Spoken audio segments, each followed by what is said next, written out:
Assalamualaikum warahmatullahi wabarakatuh. Alhamdulillahilladzi arsala rasulahu bil huda wa dinil haq liyudhhirahu 'ala dini kullihi wa kafa billahi syahida.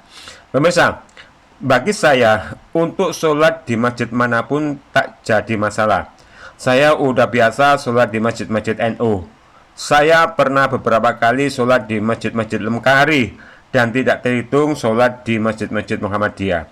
Dan sering juga saya sholat di masjid yang banyak orang menjuluki mereka sebagai masjidnya kaum salafi. Dari sekian banyak masjid yang pernah saya sholat berjamaah dari golongan yang berbeda itu, dari situ saya bisa merasakan bahwa kenyamanan sholat itu bila pada masjid itu terbebas rutinitas amalan-amalan bid'ah. Ketika dalam masjid hanya terbangun amalan-amalan sunnah, maka sholat akan terasa tenang dan nyaman, terbebas dari kebisingan-kebisingan yang ganggu kekusukan sholat.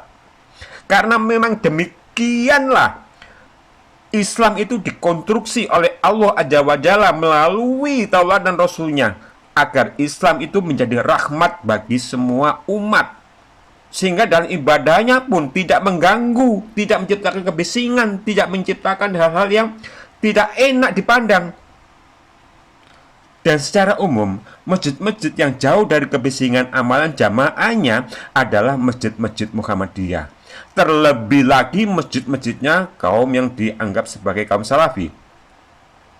Bagi saya, sholat di dalam masjid-masjid Muhammadiyah dan masjid-masjid yang banyak orang menjuluki salafi itu terasa lebih nyaman, lebih tenang, tidak bising.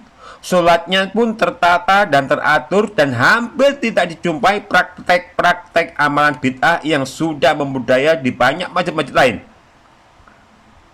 Karena pada dasarnya, sebagai orang yang beriman, dalam beribadah itu wajib kita berjalan di atas bimbingan wahyu, yakni Al-Quran dan Sunnah.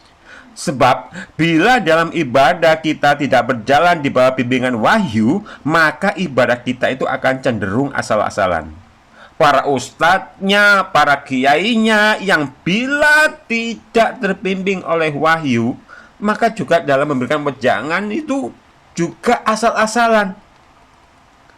Memberikan wejangan kepada jamaahnya pakai kitab asal-asalan.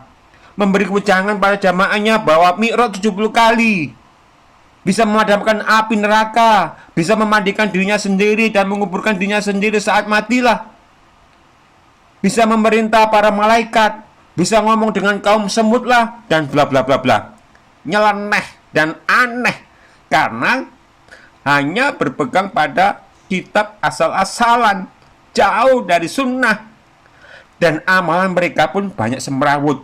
Zikir berjamaah di kuburan lah, zikir berjamaah di pura lah, zikir gaya kesurupan lah, parade solawat lah, ceramah di gereja lah, solawat merah putih lah, solawat Pancasila lah, solawat berdangdut koplo lah, zikir kesurupan lah.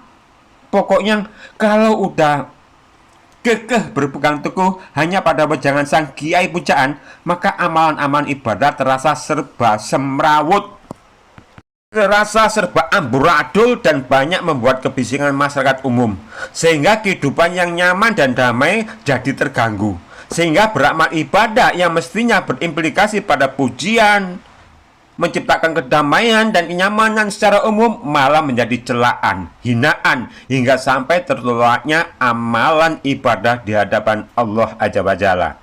Allah Tabaraka wa Ta'ala berfirman, "Famani taba'a hudaya falah yadillu walah yasqa." Barang siapa yang mengikuti petunjukku, maka ia tidak akan tersesat dan tidak akan celaka selama-lamanya. Nah, patokan dalam beribadah itu adalah petunjuk Allah dan Rasulnya. Bila tidak menjadikan petunjuk Allah dan Rasulnya, maka ibadah seseorang, ibadah suatu kaum akan berantakan.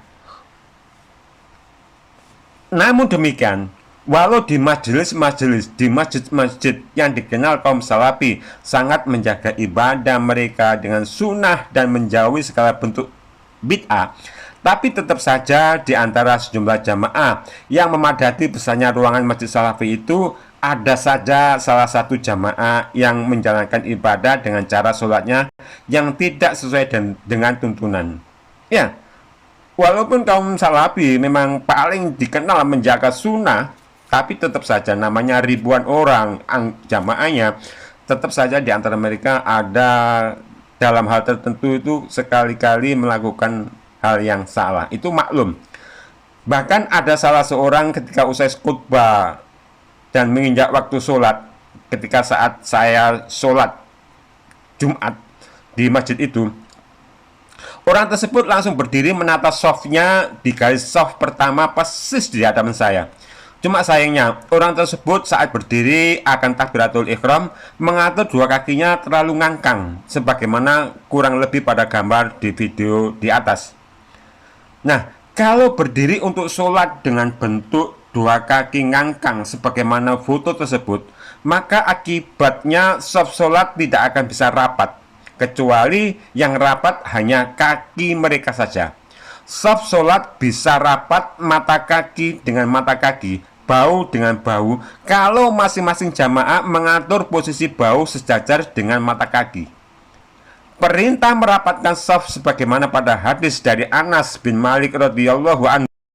Sawwu sufufakum fa inna taswiyatas shaffi min tamamis shalah. Luruskan shaf kalian, sesungguhnya meluruskan shaf termasuk kesempurnaan sholat. Nah, perintah merapatkan shaf sebagaimana hadis di atas, para sahabat radhiyallahu anhum memahaminya hadis di atas dengan menempelkan bahu dengan bahu jamaah kiri kanannya dan menempelkan tapak kaki dengan tapak kaki pada jamaah sebelah kiri kanannya. Hal ini sebagaimana dinyatakan pada hadis Bukhari, wa kana ahaduna yulziku mankibahu bimankibihi wa qodamahu bi qodamihi. Dan seorang dari kami menempelkan pundaknya dengan pundak temannya dan kakinya dengan kaki temannya. Nah, pada hadis ini telah jelas bahwa bentuk merapatkan shaf itu dengan merapatkan bahu dan kaki pada jamaah kiri kanannya, bukan hanya kakinya saja.